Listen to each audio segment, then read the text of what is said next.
आप देखो हजरत अबू बकर सिद्दीक की खिदमतें देखो, उनकी शान देखो, कैसी मोहब्बत फरमाते हैं। सोते नहीं थे पूरी रात। नबी ने एक बार फरमाया था हिजरत करनी है, और जब हिजरत का हुक्म आया 40 काफिरों ने मेरे नबी के घर का घेराव कर लिया। 40 काफिर जो है बड़े बड़े सरदार जो थे तलवारें लेकर नबी के घर के बाहर खड़े हुए थे। उस वक्त मेरे आका के पास मौला अली शेर खुदा हैं। नबी ने फरमाया अली मुझे हिजरत करनी है, तुम मेरे बिस्तर पे लेट जाओ। अली शेर खुदा से फरमाया मेरे बिस्तर पे लेट जाओ, मैं हिजरत करने वाला हूं, और जिन जिन की अमानतें मेरे पास हैं वो अमानतें मक्के वालों को वापस करके तुम भी मदीने चले आना। ये मदीने वाले मुस्तफ़ा ने फरमाया तुम भी मदीने चले आना। हजरत अली शेर खुदा नबी की चादर मुबारक को ओढ़ करके लेट गए। अब नबी बाहर तशरीफ लाते हैं। आपने सूरह यासीन शरीफ की चंद आयात की तिलावत की और कंकरियों पे दम करके कुफार की तरफ फेंका।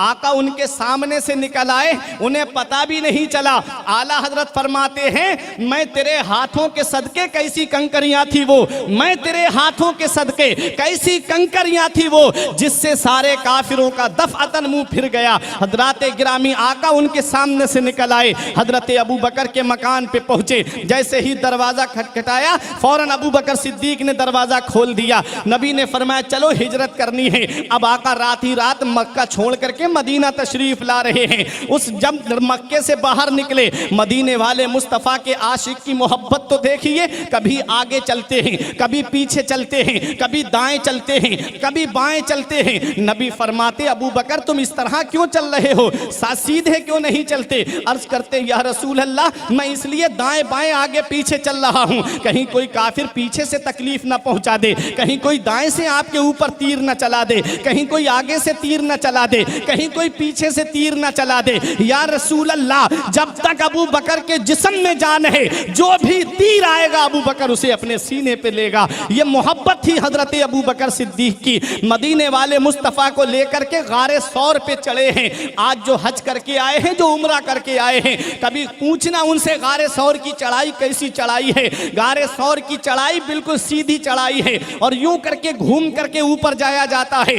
बहुत अच्छा ताकतवर नौजवान भी अगर ऊपर चढ़ेगा तब भी 2-3 पानी की बोतलें पी लेगा तब कहीं जाकर के ऊपर पहुंच पाएगा। लेकिन कुर्बान जाओ अबू बकर सिद्दीक पर, नबी को अपने कांधों पे सवार करके हजरत अबू बकर सिद्दीक इतने ऊपर लेकर के चढ़े हैं। कभी आपने गौर किया उस आशिक सादिक की मोहब्बत का। हजरत अबू बकर सिद्दीक नबी को जब ऊपर लेकर के चल रहे थे, हजरात में सोच में पड़ गया। इधर मौला अली शेर खुदा है, नबी ने उन्हें अपने बिस्तर मुबारक पे लिटा दिया है।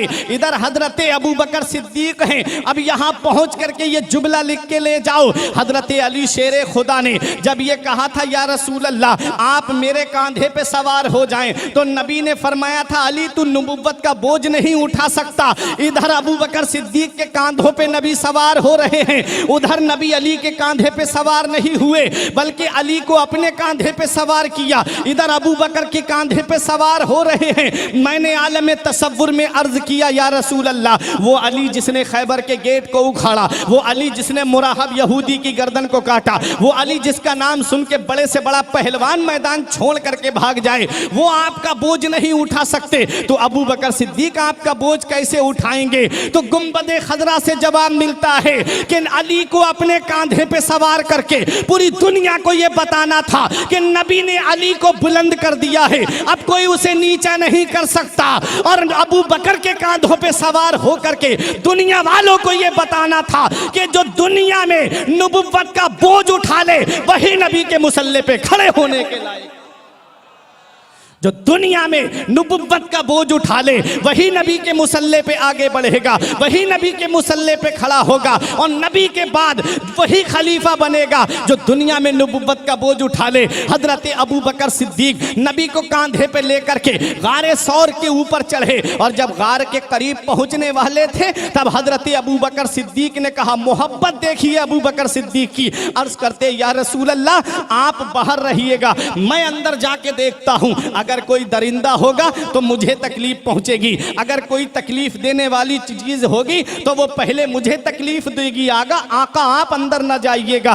गए अंदर, जाकर के गार को साफ किया, जाले हटाए और उसके बाद देखा गार के अंदर बहुत सारे सुराख थे। हजरत अबू बकर सिद्दीक रजी अल्लाह ताला अन्हो ने चादर फाड़ करके सुराख बंद करने शुरू कर दिए। 2 सुराख रह गए, उन पर अपने पैर का अंगूठा या अपने पैर की एड़ियां लगा दी। हजरत गिरामी हजरत अबू बकर सिद्दीक उस गार के अंदर मदीने वाले मुस्तफ़ा की बारगाह में अर्ज करते हैं, आका अब तशरीफ लाइए। नबी तशरीफ लाते हैं। अब यहाँ पहुँच करके एक अहम नुक्ता देने जा रहा हूँ, उसी से आप अंदाजा लगाइए। जिन्होंने गारे सौर को देखा है, गारे सौर की जो हालत है, गारे सौर की जो कैफियत है, वो मिसले बैजा है, वो अंडे की मिसल है, अंडे की मिसल। आपने अंडा देखा है और अंडे की सूरत क्या होती है? जैसे हमारे दिल की सूरत है वैसे ही अंडे की सूरत होती है।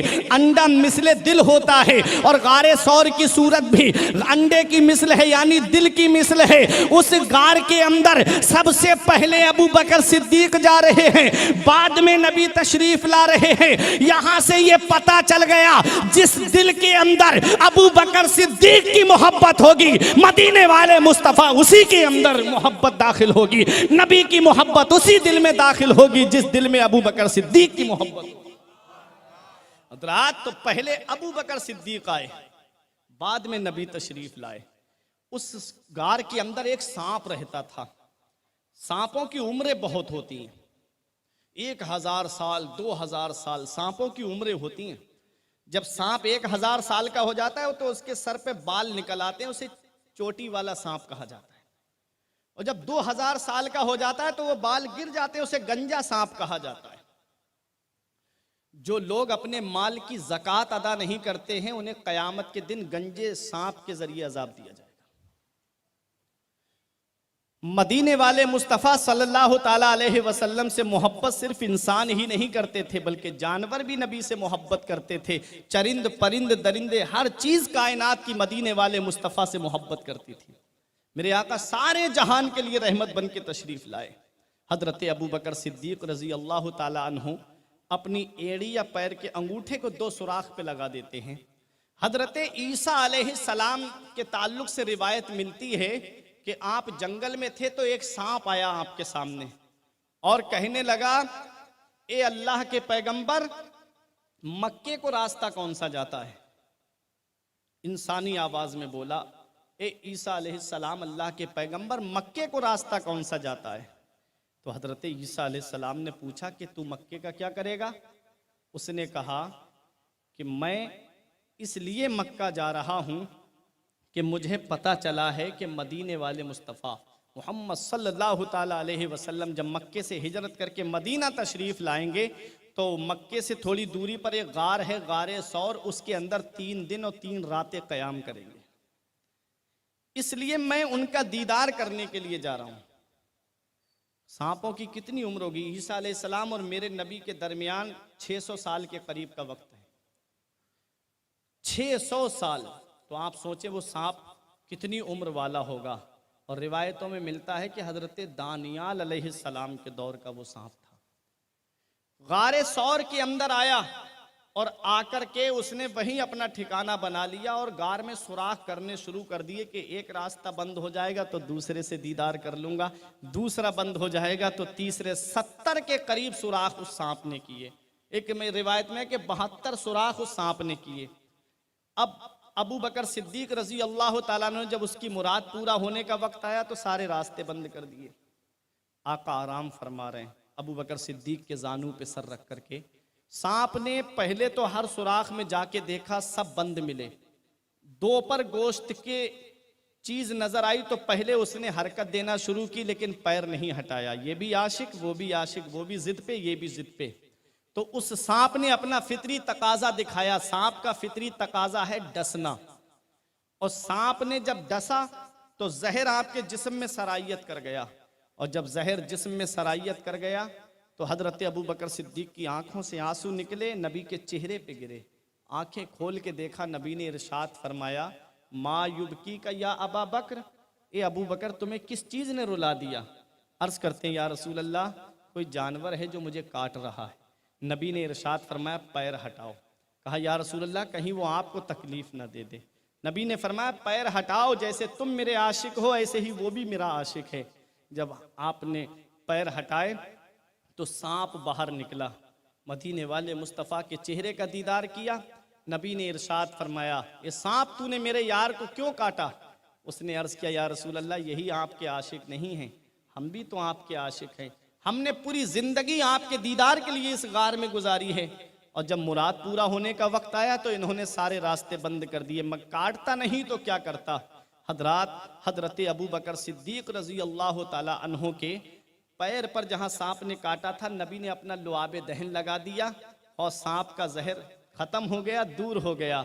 अब इसी को आला हजरत फरमाते सिद्दीक बल के गार में जा उन पे दे चुके, सिद्दीक बल के गार में जा उन पे दे चुके, और हिफ्ज़े जा तो जान फुरूज़े गुरर की है।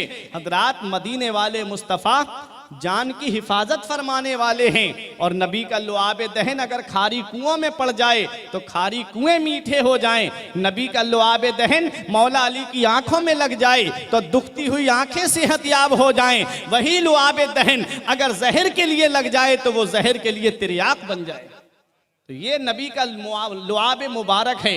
यही हजरत अबू बकर सिद्दीक हैं। जब गार में ढूंढते ढूंढते काफिर आपको गारे सौर तक पहुंच गए तो हजरत अबू बकर सिद्दीक ने ये सोचा कि कहीं ये लोग हमको तलाश करके जो है नबी को कोई तकलीफ ना पहुंचा दे। कुरान की आयत करीमा नाजिल हुई, रब ने इरशाद फरमाया कुरान में ला तहज़न है इन्नल्लाह मआना, ला तहज़न इन्नल्लाह मआना, मत डर। क्या है? मत डर, अल्लाह हमारे साथ है। नबी ने फरमाया अबू बकर डरो मत, अल्लाह हमारे साथ है। अब यहाँ एक नुक्ते की बात बताऊं, ये हुज़्न है, एक होता है खौफ और एक होता है हुज़्न। खौफ कहते हैं उसे जो दूसरे का डर होता है, और एक हुज़्न होता है जिसका ताल्लुक जो है वो खुद की जात से नहीं होता है बल्कि दूसरे की जात से होता है। खौफ जो है वो दूसरे का होता है, गम जो है, खौफ जो है अपनी जान का होता है और गम जो है वो दूसरे की जान का होता है। अबू बकर सिद्दीक के लिए ला तहज़न का लफ्ज आया तो ला तहज़न का मतलब यह है कि उन्हें अपनी जान की परवाह नहीं थी बल्कि मदीने वाले मुस्तफ़ा की जान की परवाह थी। और अल्लाह तबारक व तआला ने यह वादा फरमाया है कि महबूब हम आपकी हिफाजत करेंगे। हजरात अब हजरत अबू बकर सिद्दीक कहते हैं कि काफिर बिल्कुल पास आ गए थे, अगर वो थोड़ा झुक के हमें देख लेते तो हम उन्हें नजर आ जाते। अब आला हजरत फरमाते हैं, बहुत अहम शेर आला हजरत का, इसी की अक्काशी करते हुए मेरा इमाम कहता है कि जान है जान क्या नजर आए, जान है जान क्या नजर आए, क्यों अदू गिरदेगार फिरते हैं, वो सुए लालाजार फिरते हैं, तेरे दिन ए बहार फिरते हैं।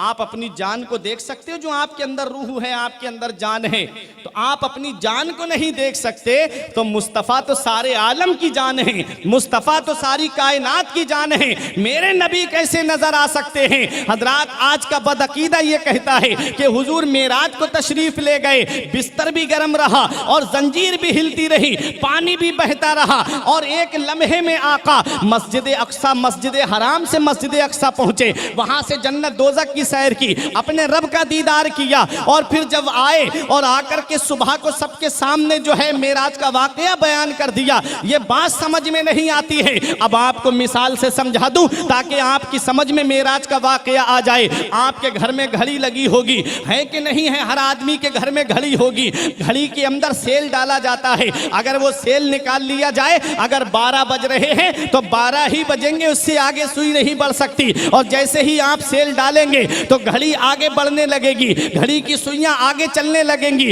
ये सेल जो है ये घड़ी की जान है, मदीने वाले मुस्तफ़ा आलम की जान है, नबी सारे आलम की जान है। जब आका मेराज को तशरीफ ले गए तो आलम की रफ्तार वही रोक दी गई, जब जान चली गई तो आलम की रफ्तार वही रुक गई, जो चीज जहां थी वही ठहर गई। और जब आका मेराज से तशरीफ लाए आलम की जान वापस आ गई, जैसे घड़ी के अंदर सेल डाला सुई चलना शुरू हो गई। आका जब तशरीफ ले गए आलम की रफ्तार रोक दी गई, जब वापस तशरीफ लाए रफ्तार चालू हो गई। यहीं से मेरा इमाम फरमाता है, आला हजरत फरमाते हैं, वो जो ना थे तो कुछ ना था, वो जो ना हो तो कुछ ना हो, जान है वो जहान की, जान है तो जहान है, जान है वो जहान की, जान है तो जहान है। तो आला हजरत ने फरमाया कि जान है, जान क्या नजर आए, क्यों अदू गिरदेगार फिरते हैं। ये है मदीने वाले मुस्तफ़ा की मोहब्बत। जान को नबी के नाम पे कुर्बान कर दिया।